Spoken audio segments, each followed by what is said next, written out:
Do Guardian. Guardian did not really switch at all, so if you really want to see a good Guardian guide, go to Obel's YouTube. His Guardian guide is pretty comprehensive, and it's pretty much the best.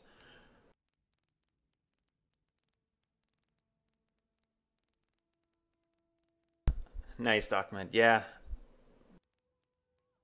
The Guardian build that I like is 10-30-0-5-25. And quickly, the gear is full Zerker, Runes of the Scholar, Greatsword with Knight, Sword with Force, and I have Focus of the Knight just for the extra DPS boost, and we have pretty much nothing changed. Hold on. After I finish this, I'll go over. I'll link you to Obel's Guardian guide. It's very comprehensive. The big change was Powerful Blades got increased to 10% damage. So the sword auto attack, which is already one of the most powerful auto attacks in the game, got even more powerful. The damage is just far and above any auto attack in the game. Builds has Fiery Wrath, 10% against burning foes. In this build, the way it's constructed, you're always going to have burning foes because Virtue of Justice give perma burning to whatever you're fighting. Justice is blind. When activating Virtue of Justice, nearby foes are blinded. So whenever you activate this, not only does every enemy around you going to start burning, but they're also going to be blinded, which gives some defense. Blind Exposure, inflicting blindness inflicts vulnerability. Obviously, vulnerability is good. Renewed Justice. Whenever you kill a foe, this Virtue of Justice recharges. So basically, if you're fighting a bunch of trash mobs, you spam this. Your team gets Might, you get Vuln, and AoE blinds. Powerful Swords, I just talked about that. Damage is increased by 10%. It used to be 5%, now it's 10%. So Guardians were already one of the highest DPS classes in the game.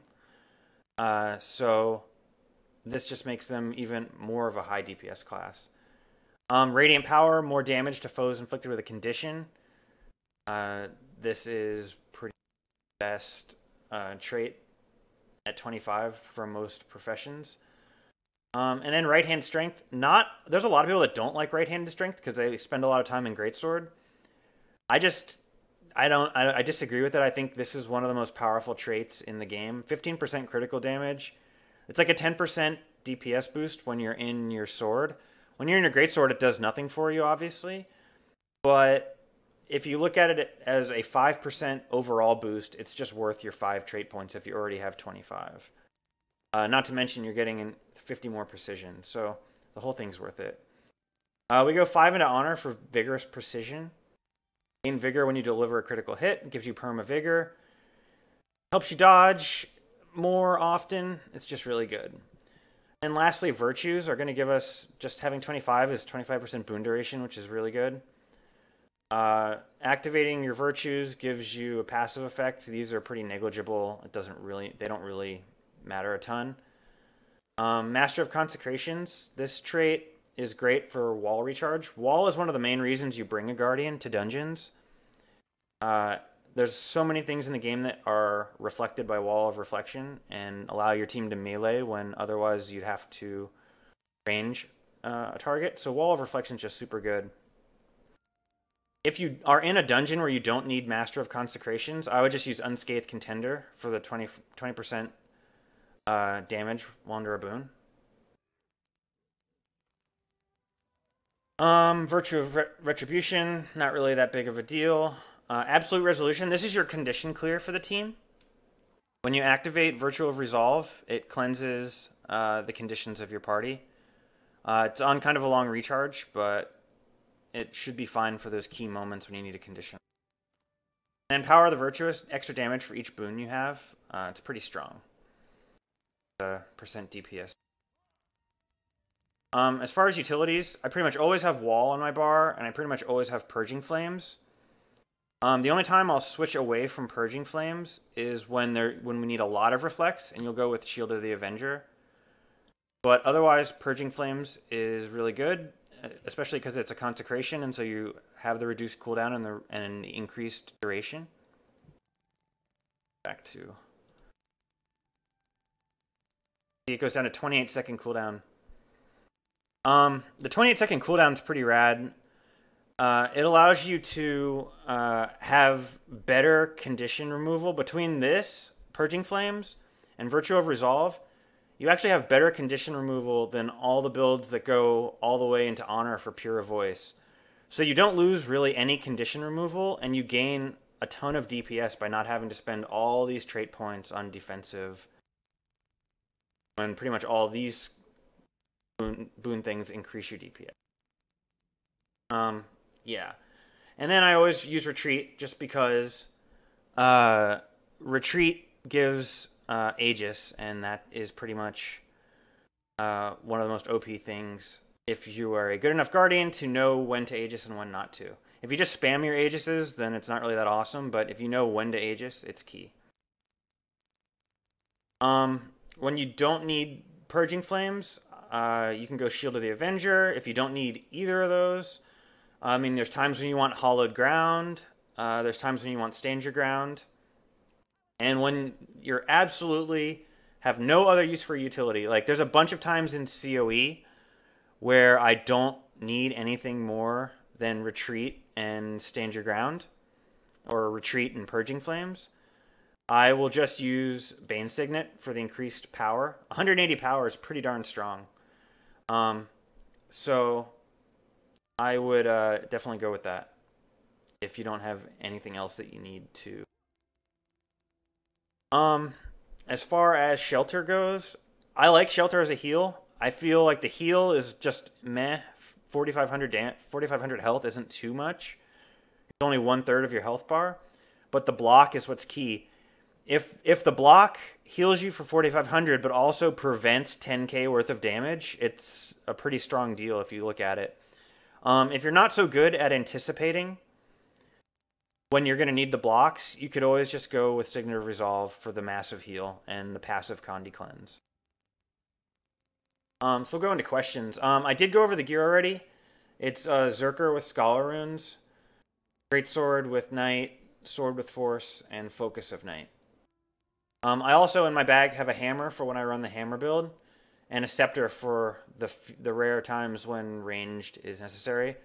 And I stack Bloodlust with this staff and Perception with this staff, depending on which build I run. With this particular build, your crit chance is so high, thanks to right-handed strength, that you want Bloodlust. Let's see. We'll go into questions. All right. When are the good times versus bad times to use Aegis? There's a lot of bosses in the game that have attacks that have a really, really long windup, and then will one-hit kill your whole team if they hit, or one-hit kill whoever it targets. Most people should know to dodge those type of attacks, but obviously if you're pugging a lot, you're going to run into people that don't know to dodge. So you might, while you're all DPSing the boss down, go, okay, here it comes, and you just pop your Aegis, let the people eat the hit and not dodge, and then you can watch in your party window to see who ate the hit and who didn't, and figure out who's bad or not. And you'll just have a general party protect. And basically that one skill prevented your whole party from wiping because you cast it right at the boss's one hit. One time that I think pretty much constantly it's best to use is when you're fighting Lupicus in the transition from phase 2 to 3. He does like a AoE like attack, and not as bad as like the thing he does in phase 2, but the one hit will down a light armor guy and hit a heavy armor guy. And the red circles on the ground aren't really a good indicator of where it's actually going to hit or when. So it just helps to put up an Aegis during that transition so that nobody gets hit, and you can just not have to worry about rezzing someone right at the beginning of Lupicus. Yeah, and good time to use an Aegis, as Ephemeral said, would be at the Evolved Destroyer. He does the Dragon's Tooth, It's like his only attack. So you can just chain your Aegises and kill him before you run out, and he'll die. Would I prefer to use Save Yourselves or Retreat? Yes, Save Yourself has pretty good synergy with Power of the Virtuous, but it's not so good for the rest of your party. This is an Aegis for the whole party. Save Yourself is just a bunch of boons for you.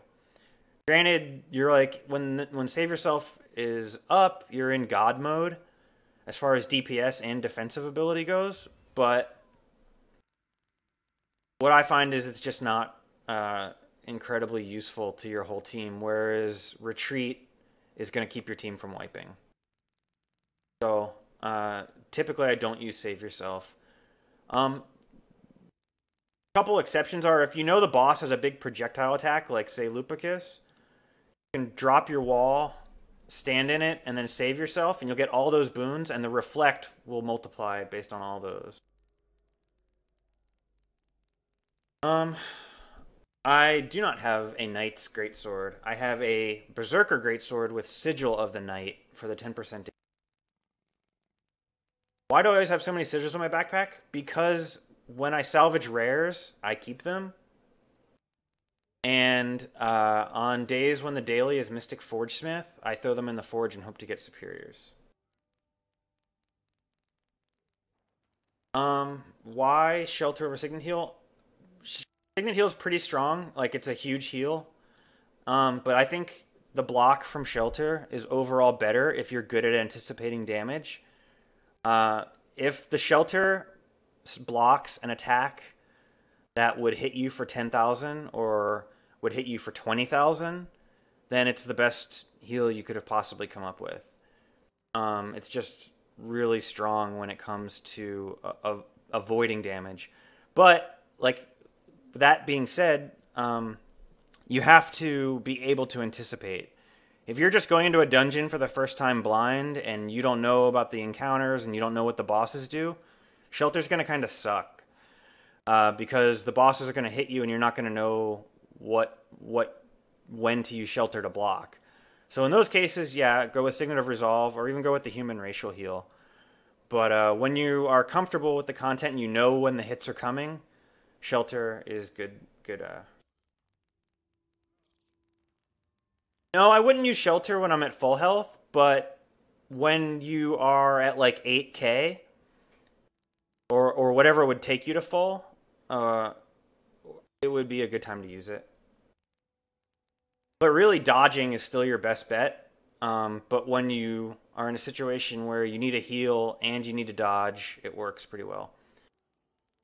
The reason why I have Bane Signet is just because it's an alternative. Normally, I will have Purging Flames, and this is my standard dungeon bar.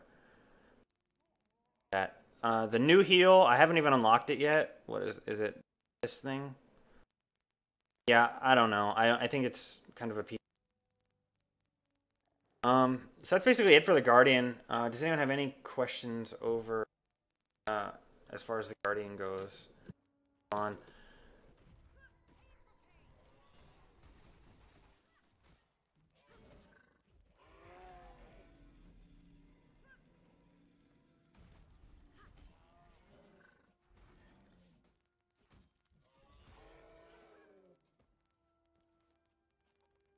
So that's basically it for the Guardian. I'm gonna get the link real quick to Obel's Guardian guide because I know people will like that, and Obel is one of the better Guardians in the game. So I figured to go to his guide. It's much more.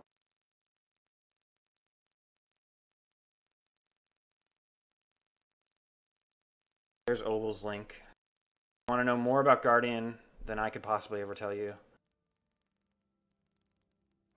So next we'll go